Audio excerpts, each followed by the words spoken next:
안녕하십니까, 박병욱입니다. 피고인 전성시대라는 제목 하에 최재혁 사회부장이 써놓은 글이 있습니다. 강한 분이네요. 조선일보 4월 19일자 금요일입니다. 이번 총선의 방송사 출구조사 중에는 국민의힘 최대 99석으로 예측한 것도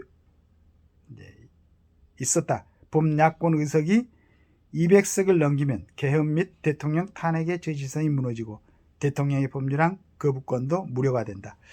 야권이 원하면 못할 것이 없다는 의미다. 이른바 민주적 통제가 사법권 독립보다 우위에 있도록 제도하면서 검찰청을 공소유지만 하는 공수청으로 만들어버릴 수도 있다.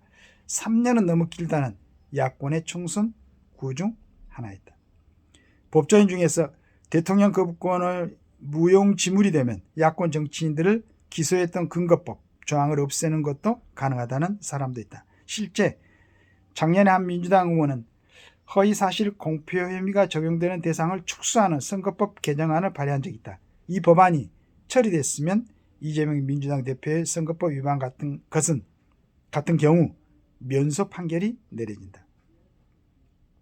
국민의힘이 108석 이나마 확보해 그런 상황은 오지 않게 됐다. 하지만 지금 사법부에서는 앞으로 거대 야당의 엄청난 압박에 시달릴 것이라는 우려가 퍼지고 있다.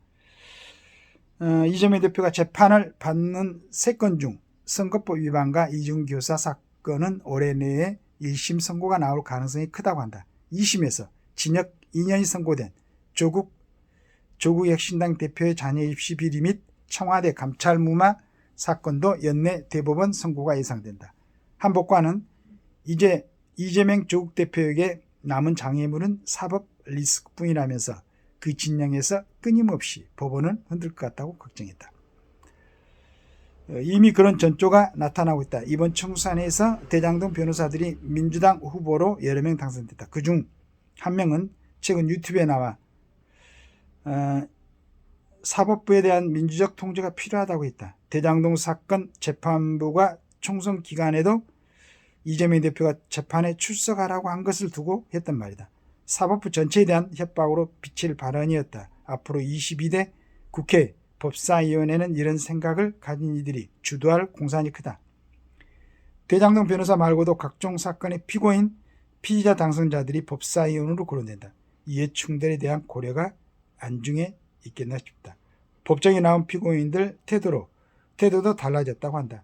이재명 대표의 측근 김용 씨는 대장동 업자에게 6억 7천만 원을 받는 혐의로 1심에서 징역 5년을 선고받았다. 김 씨가 최근 2심차 재판에서 보이는 행동은 법조계에서 해자되고 있다.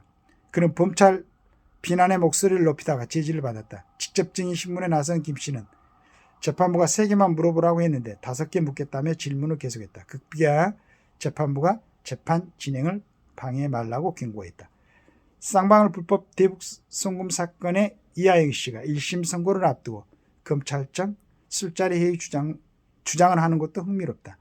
검찰청 조사실 술자리에서 회의를 받고 이재명 당시 경기지사에게 쌍방울의 방북비용 대납을 보고했다고 허위 진술을 했다는 주장이다. 민주당도 공세를 펼치고 있다. 쌍방울의 800만 달러 불법 대북 송금은 팩트다. 이 씨는 이 과정에 관여한 혐의, 쌍방울에서 수억 원대 뇌물을 받은 혐의로 기소되어 있다.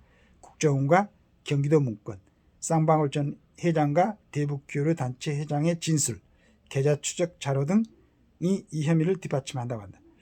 법조인들은 술자리 회의 주장이 이 씨에 대한 1심 판단에 영향을 미치긴 어려울 구조라며 이재명 대표 보호 목적이 더 강해 보인다고 했다. 일각에서는 대장동 쌍방울 재판을 주시 중인 야권이 두 사건 재판부를 벼르고 있다는 말까지 나온다. 사법이 정치에 들리는 피고인들의 전성시대가 열리는 것인가?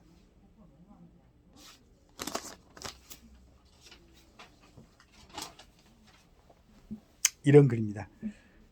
각자 이번 정치 4월 10일 국회의원들 투표 결과를 보니까 이런 글이 국민들에게 어떻게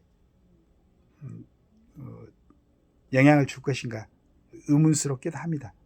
하여간 뭐 정리되는 글이기 때문에 한번 읽어봤습니다. 감사합니다.